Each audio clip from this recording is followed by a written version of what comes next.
জিলহজ মাসের হাজিগণ হজ করতে যান, ঠিক কিনা বলেন?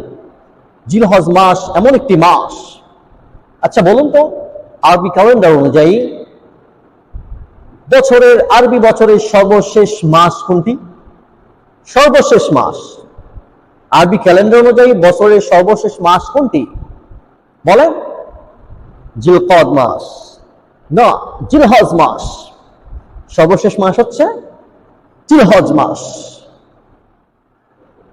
আরবি ক্যালেন্ডার অনুযায়ী বছরের সর্বশেষ মাস হচ্ছে জিলহজ মাস, যে মাসে হাজিগণ আল্লাহ রাব্বুল আলামিনের ঘর কাবাকে জিয়ারতের উদ্দেশ্যে বিভিন্ন দেশ থেকে রওনা করেন।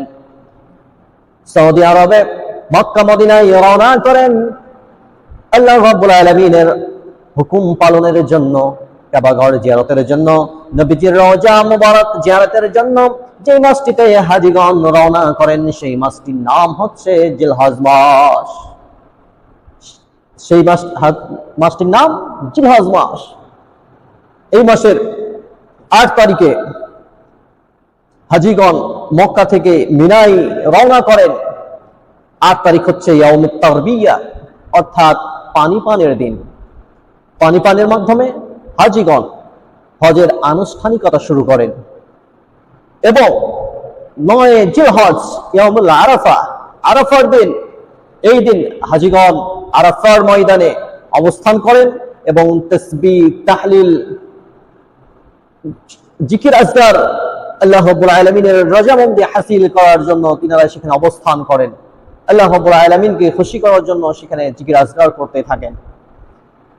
9 জিলহজ আরাফার ময়দানে অবস্থানের পরে সন্ধ্যায় তিনারা মুজদালিফায় রওনা করেন।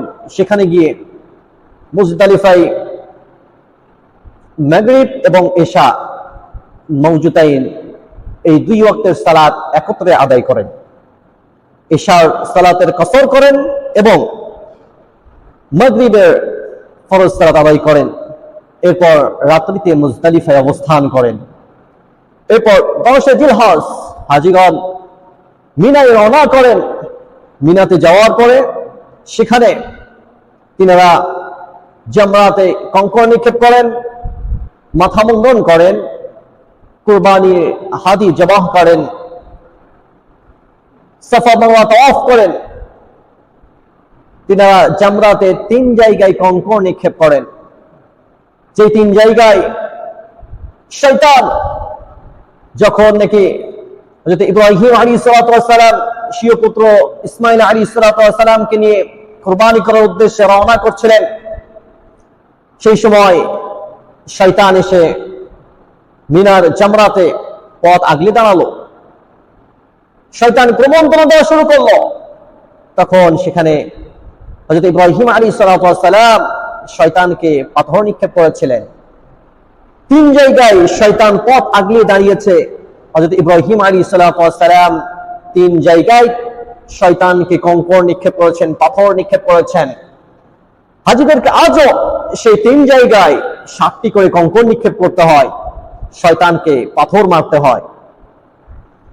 এরপরে হাজিগণ 10 জিলহজ হজ শেষ করার পরে, হজের কার্যকারিতা শেষ করার পরে বাকি 2-3 দিন তিনারা মিনাতেই অবস্থান করেন। আল্লাহ রাব্বুল আলামিনের তাসবিহ তাহলিল করেন, জিকির আজকার করেন, আল্লাহ রাব্বুল আলামিনের কাছে ক্ষমা প্রার্থনা করেন, আল্লাহ তাআলা রেজামন্দি হাসিলের জন্য চেষ্টা করেন। এইভাবে হাজিগণ হজের কার্যক্রম শেষ করেন, আল্লাহ রাব্বুল আলামিনের রেজামন্দি হাসিল করেন।